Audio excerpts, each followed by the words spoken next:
Welcome back. 2024 is nearly here, and as we look ahead to the new year, many of us also tend to reflect on the year we're leaving behind.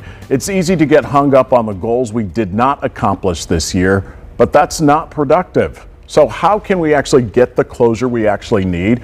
Joining me this morning is our favorite time strategist, Alyssa Smith, with some ways to restructure our reflections. Good morning to you and happy holidays. Appreciate you coming on. I'm happy to be here. Thanks for having me. We appreciate it so much. You have 3 pieces of advice, and first, it's about reframing the difficulties of 2023. What does that look like? Yes, so something to know about how your brain processes information and experiences is that your survival brain is really invested in keeping track of all the threats, right? Because your survival brain is just interested, don't die, don't die, don't die. And so if you've had a lot of difficulty over the past year, it's going to absolutely zone in on that and say, okay, how do we not die from this, and how do we not have this happen in the future?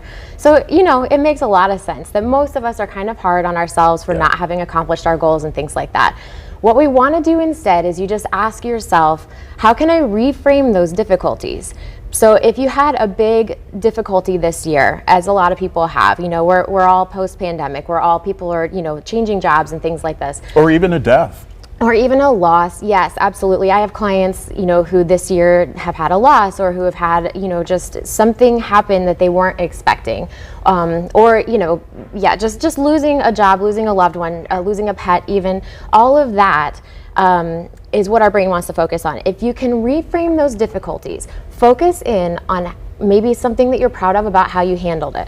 Maybe just the fact that you survived. Honestly, some of us can just be happy that we made it through these difficulties this year. So reframing that difficulty is key. And the more that you do this, even in little tiny things, just, oh man, I had a parenting trigger this week that I was able to manage somehow better than I did last week. Right. We want to train our brain to think and focus on those positive things so that we're not so hard on ourselves. Next, we have to celebrate the wins. Yes, absolutely. And I know that there are many people out there who have had wins. Exactly. So that's the thing, is that our difficulties look this big and our wins usually look this big, again, because of how the survival brain functions. So what we want to do is you can it's called neuroplasticity. When you change what your brain does with a stressor from freaking out or coping to actually looking at it from a rational perspective and weighing it out for what it is. So our wins are really important to focus on, and that is a great way to follow up looking, okay, we're going to acknowledge the difficulties and we're going to reframe those, but now we're going to really focus in what went great this year. What am I really proud of?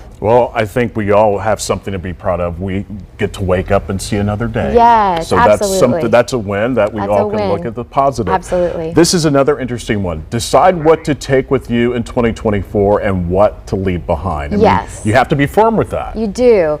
So you have to actually train your brain again. So this is all brain, this is like boot camp for your brain, what I'm taking you through today.